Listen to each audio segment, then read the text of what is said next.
Something significant could now be emerging out of South Asia, and no one is really aware of it or remotely talking about it. Pakistan's Islamabad is pushing what it claims could be a brand new framework for the region, a potential diplomatic breakthrough that Pakistan hasn't had in years. And at the centre of this proposal, if taken seriously, would amount to an entirely new, some people claim, South Asian bloc designed to work around India rather than with it. This all comes at a moment when SAARC, the one organisation meant to anchor South Asian cooperation, has been frozen for over a decade. India-Pakistan tensions rose to a climax in May. Bangladesh's politics have been dramatically shifting. China is, of course, pushing its interests further and further, and smaller countries are hedging or getting stuck in the middle than ever. So the question becomes, is Pakistan genuinely trying to reshape Southern Asian diplomacy? And if so, is it possible? Or is it just simply a geopolitical maneuver? In this video, I wanted to cover what exactly is going on here, why it matters more than you might think, but it's not being covered much, and what it would do, not just for the South Asian countries in question, but for India, China, or even the United States' interest in the Indo-Pacific, because the geopolitical ramifications carry much further than you think. This is The Global Gambit. How's it going, everyone? Welcome back to The Global Gambit, where, if you're new here, we focus on the intersection behind geopolitics, international relations, and economics, and focus on how these things shift the world around us. As always, I'd like to know, before getting started, what you guys think about this. Would this make a difference or not? Could it escalate the already heightened tensions between India and Pakistan, for example? What would it do to the relevancy or the civil war in Myanmar? Let me know in the comments below. Now, before getting into these new developments, let's take a step back. Because South Asia's geopolitical map didn't begin with what's known as SAARC or this new proposal. The region's power dynamics have been shaped over the past 75 years, since the post-colonial Second World War, by three overlapping forces. Firstly, the legacy of partition in 1947 sent India and Pakistan on permanently divergent strategic paths.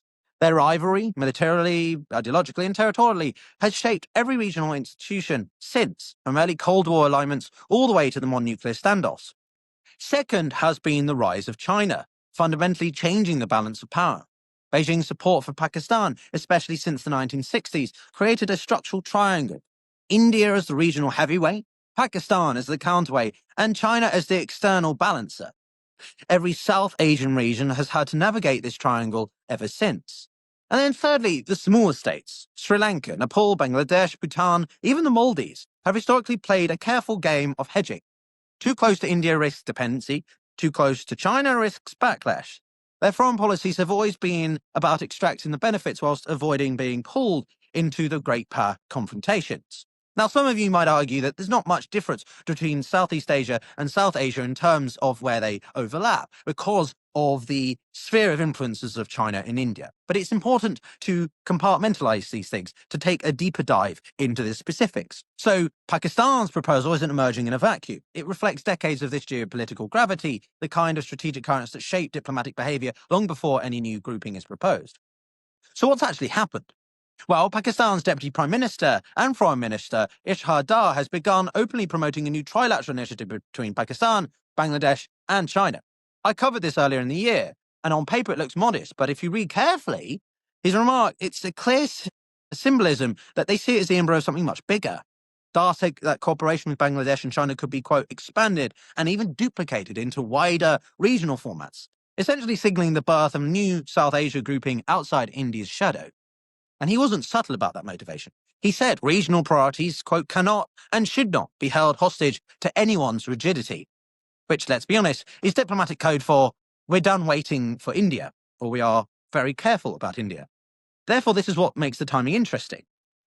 SAARC is paralysed. India-Pakistan talks are dead, and Bangladesh, which for years was seen as close to India, is now repositioning after Sheikh Hasina's ouster. So Pakistan sees this opening, and it's moving, as we saw with the strategic partnership signed with Saudi Arabia just a couple of months ago. Now, why SAARC is basically lifeless today is because it's barely been an organisation. It was created in 1985 with huge ambitions: improve living standards, boost regional trade, build South Asian cooperation. But the project never escaped one fundamental flaw. It requires consensus between India and Pakistan, and that simply hasn't existed for decades. The last summit was over a decade ago, and the next one was cancelled after India pulled out, and since then, SAARC has been in a political coma. The consequences of this, if you don't think there are any, are actually staggering. Now, South Asia has more than 2 billion people, yet only 5% of its trade is within this region. India-Pakistan trade has collapsed to around 1.2 billion officially, which, considering the amount of people between them, is nothing. Huge connectivity agreements like motor vehicles pact and a regional railway framework were blocked. Meanwhile, ASEAN, the Southeast Asian bloc, with a third of population, reaches 25% intra-regional trade. So let me put it plainly. SAARC didn't fail because of bad design. It failed because India and Pakistan treated it like another battlefield. So yes, there is a vacuum, and Pakistan is trying to fill it before India defines South Asian cooperation entirely on its own terms. As I'm sure some of you watching may well prefer to use the term sub-Indian continent. Now here's where things get really interesting. Bangladesh, for years considered one of India's closest regional partners, has shifted. That shifted dramatically when Sheikh Hasina was overthrown in 2024 and fled to India. Dhaka demanded her return. New Delhi refused. And relations nosedived almost overnight. That political rupture created a rare opening, and Pakistan has moved to exploit it. Bangladesh has strained relations with India. It's cautiously warming ties with India, but it also has the deepening economic reliance on China due to its pivot away from India. This is the exact triangle Islamabad wants to activate. If Bangladesh remains frustrated with India, Pakistan's idea suddenly becomes more than diplomatic theory. It becomes a realistic geopolitical platform. Then, of course, there's a larger strategic idea. Variable geometry, you could argue. You see, one thing Pakistan is doing very deliberately here is avoiding the mistakes SAARC made, trying to do everything with everyone. Instead, Ishaq Dar keeps using the phrase variable geometry, meaning smaller, flexible groupings built around specific issues, connectivity, climate, technology, infrastructure, economic corridors. It's a form of what we call in international relations minilateralism, like the AUKUS deal between Australia, America, and Britain.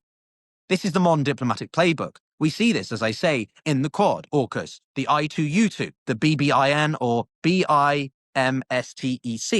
which at the time of recording this script, I didn't even know I'd written that in there. You see, no one is waiting for full regional consensus anymore. States cooperate where they can and bypass where they must.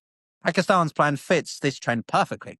It's relatively in a challenging position. It's relatively isolated. But by keeping the group small and issue-focused, Islamabad therefore avoids the paralysis that destroyed SAARC and creates a platform India can't block. Now, of course, in all of this, there is the critical question.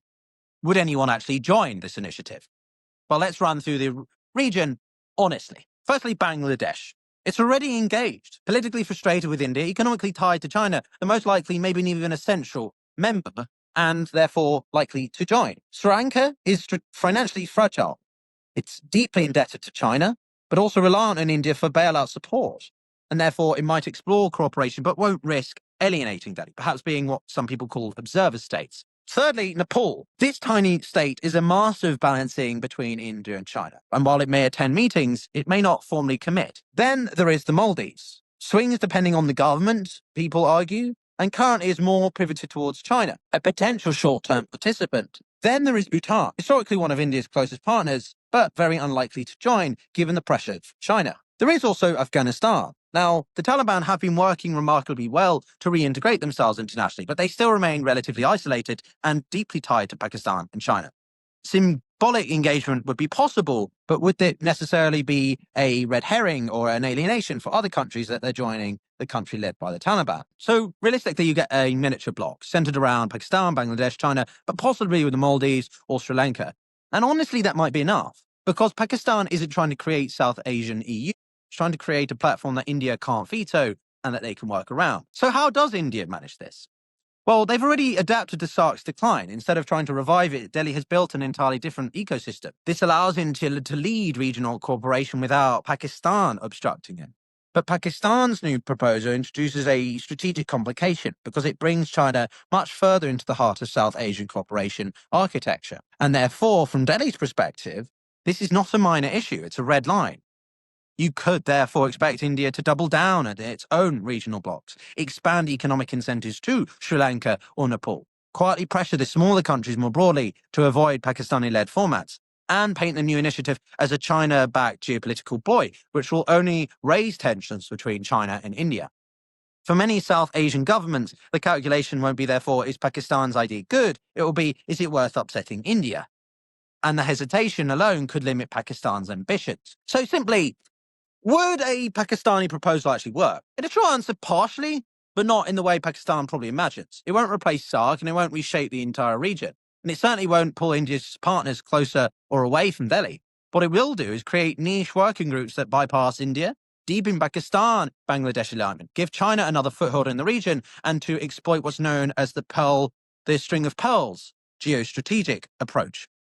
This isn't about building a new South Asia. It's about trying to signal that India doesn't get to define regional cooperation alone and dominate over its neighbors. And even that subtle shift has real geopolitical consequences. What you could see happening are three dynamics to watch out for. Firstly, Bangladesh continues to drift away from India. Pakistan leverages that opportunity, and China backs it as well. Expect India to try and find some countermoves, invest more in terms of investment pledges, higher-level visits, and alternative groupings. And of course, thirdly, China. If Beijing sees strategic value, and it likely does, it will put real weight behind this. And that transforms a modest idea into a consequential geopolitical, geostrategic platform.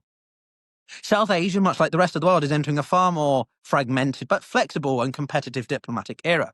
The question isn't whether, therefore, existing or older, bigger organizations can be revived, but what more nimble, smaller, issue-specific ones replace it, and the countries willing to take the risk. But that's it from me, and if you like the video, then do leave your comments below. I'm curious what you think about this new development. Is it too early to say? Is it a nothing burger? Let me know. And if you enjoyed it, then do consider liking and subscribing to ensure you never miss future videos. And if you want to support me further, you can find links in the description for a coffee, for a beer, or to become a YouTube member and Patreon.